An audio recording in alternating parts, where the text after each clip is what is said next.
English പഠിക്കുന്നത് ഒരു എളുപ്പമുള്ള കാര്യമല്ല, അല്ലേ? ലോകമെമ്പാടുമുള്ള നിരവധി ആളുകൾക്ക് ഇംഗ്ലീഷ് പഠിക്കുന്നതും സംസാരിക്കുന്നതും ഒരു ശ്രദ്ധേയമായ കാര്യമാണ്. സങ്കീർണമായ വ്യാകരണം, വ്യത്യസ്ത ഉച്ചാരണങ്ങൾ, നീണ്ട വാക്യങ്ങൾ അങ്ങനെ പലതും പലർക്കും ബുദ്ധിമുട്ടുണ്ടാക്കുന്നു. എന്നാൽ ഇംഗ്ലീഷ് പഠിക്കാനുള്ള കുറച്ച് എളുപ്പവഴികൾ ഇന്ന് നമുക്ക് പരിചയപ്പെട്ടാലോ? നമ്പർ 1, വായന ഒരു ശീലമാക്കുക.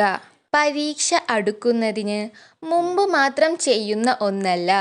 വായന ഒരു ദൈനംദിന ശീലമാക്കുക. ശരിയായ വാക്യഘടന, പദാവലി, താളം, സ്വരം എന്നിവയെക്കുറിച്ച് നിങ്ങളെ ബോധവാന്മാരാക്കുന്നതിനാൽ നിങ്ങളുടെ വ്യാകരണം മെച്ചപ്പെടുത്തുന്നതിനുള്ള ഏറ്റവും ലളിതവും എന്നാൽ മാന്ത്രികവുമായ മാർഗങ്ങളിൽ ഒന്നാണ് വായന. നമ്പർ 2, നിങ്ങൾക്ക് വ്യത്യസ്തമോ ബുദ്ധിമുട്ടുള്ളതോ ആയി തോന്നുന്നത് എഴുതുക. അതായത് നിങ്ങൾക്ക് മുമ്പ് അറിയാമായിരുന്നതിൽ നിന്ന് വ്യത്യസ്തമോ ബുദ്ധിമുട്ടുള്ളതോ ആയ വ്യാകരണ നിയമങ്ങൾ എഴുതാൻ ഒരു ചെറിയ നോട്ട്ബുക്ക് തയ്യാറാക്കുക. ലളിതമായ വാക്യങ്ങൾ എഴുതുക. നിങ്ങൾ ശരിയായ ടെൻസുകൾ, ചിഹ്നങ്ങൾ, പ്രിപ്പോസിഷനുകൾ എന്നിവയും മറ്റും എഴുതിയിട്ടുണ്ടോ എന്ന് പരിശോധിക്കുക. നമ്പർ 3, വ്യാകരണ നിയമങ്ങളെല്ലാം ഒറ്റയടിക്ക് പഠിക്കാൻ ശ്രമിക്കുന്നത് ആശയക്കുഴപ്പത്തിനും ആശയങ്ങളുടെ ഒരു കൂമ്പാരത്തിനും കാരണമാകും. ഇത് കൂടുതൽ പഠിക്കുന്നതിൽ നിന്ന് നിങ്ങളെ നിരുത്സാഹപ്പെടുത്തുമെന്നതിനാൽ ഇത് ചെയ്യരുത്.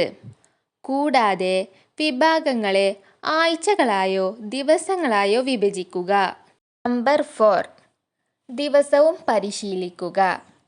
ഇംഗ്ലീഷ് പുസ്തകത്തിൽ പരാമർശിച്ചിരിക്കുന്ന ചോദ്യോത്തരങ്ങൾ പരീക്ഷിച്ചു നോക്കുന്നതിനു പകരം നിങ്ങൾ പഠിച്ച വ്യാകരണ നിയമങ്ങൾ പ്രയോഗിച്ചുകൊണ്ട് യഥാർത്ഥ ജീവിതത്തിൽ പരിശീലിക്കുകയും ആളുകളോട് സംസാരിക്കുകയും ചെയ്യുക. ഒരു അധ്യാപകൻ്റെ സഹായം തേടുക, അല്ലെങ്കിൽ ഒരു സുഹൃത്തിൻ്റെ സഹായം തേടുക. നമ്പർ 5, ഓൺലൈൻ ഗെയിമുകൾ. ഫോൺ ഉപയോഗിക്കുമ്പോൾ സോഷ്യൽ മീഡിയയിൽ വെറുതെ ഇരിക്കരുത്. ശരിയായ വാക്യരൂപീകരണം, വ്യാകരണ നിയമങ്ങൾ തുടങ്ങിയവയിൽ നിങ്ങളെ സഹായിക്കുന്ന ആപ്ലിക്കേഷനുകളും ഗെയിമുകളും ചേർക്കുക. ദിവസവും കുറഞ്ഞത് 10 മിനിറ്റെങ്കിലും ഇവ ഉപയോഗിക്കുക. നമ്പർ 6, കാണുക, കേൾക്കുക. ഇംഗ്ലീഷ് വ്യാകരണം മെച്ചപ്പെടുത്താനുള്ള മറ്റൊരു അത്ഭുതകരമായ മാർഗം മാതൃഭാഷക്കാർ പറയുന്നത് കേട്ട് അവരെ അനുകരിക്കാൻ ശ്രമിക്കുക എന്നതാണ്. ഇംഗ്ലീഷിലുള്ള ഒരു വാർത്താ ചാനലിലേക്കോ സിനിമയിലേക്കോ മാറുക.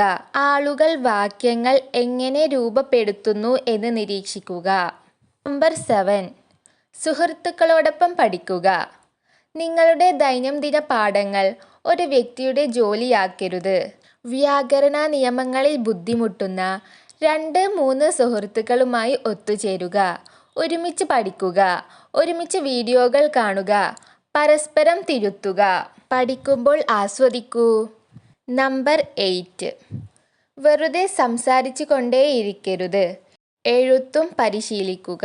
ഒരു ഖണ്ഡികയോ അല്ലെങ്കിൽ ദിവസേന കുറച്ച് ലളിതമായ വാക്യങ്ങളോ ആണെങ്കിൽ പോലും നിങ്ങൾക്ക് കഴിയുന്ന എല്ലാ രൂപത്തിലും പരിശീലിക്കുക. എഴുത്ത് വ്യാകരണത്തെ പ്രാവർത്തികമാക്കാൻ നിങ്ങളെ സഹായിക്കുന്നു. നിങ്ങൾ അത് എഴുതുകയും ഉറക്കെ വായിക്കുകയും ചെയ്യുമ്പോൾ പതുക്കെ നിങ്ങൾ സ്വയം തെറ്റുകൾ ശ്രദ്ധിക്കാൻ തുടങ്ങും.